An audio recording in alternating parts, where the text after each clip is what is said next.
Well, Lara Shannon from Keep Australia Beautiful joins us now to reveal some more classic ads and to explain what's happening this year. Good morning, Lara. Good morning. Do you know what that little boy's doing? Oh, we don't actually. Maybe we can try and find him. I think we should. That would be a good little challenge.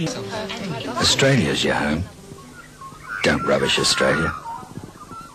Makes a good point, doesn't it? Simple message, well put. Yes, it does. And actually, there's another message in that as well, as they're throwing away all their food. I mean, food waste is a massive issue these days.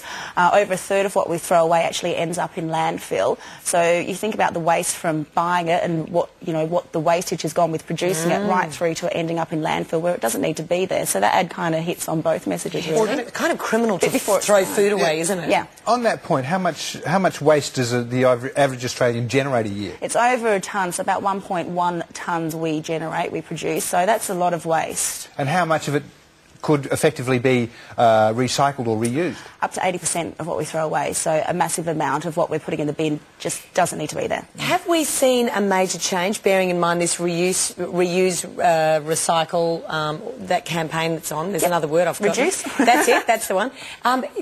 Have we seen that suddenly kick in at a point in recent years? Have we seen the environmental campaign message really heighten? I think in the late 80s, recycling was very much on the agenda. We got all the systems, curbside was introduced, so we all started learning about it.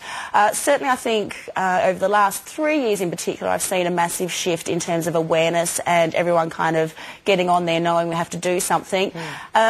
How much we're actually doing in terms of doing as opposed to talking is kind of a question we do need to raise. If 80% of the waste we generate can be recycled but isn't, where's the message not getting through? Well, I think it's, and we've got to be careful. Is it not easy enough? Well, I think it's about reusing and reducing in the first place. I think it's things like packaging as well. I mean, there's a lot to be said about all the packaging that's out there with the products that we buy. I mean, it's just excessive. I don't know about you, but I think I pack after pack and you're like, hang on, I don't need all of that. I do my weekly shop and then I've got like a whole heap of boxes from stuff and cereal and flour and whatever. So I think a lot of it comes from that. So it's about shopping smart and making sure we reduce in the first place and really supporting those companies that are out there being innovative in that area.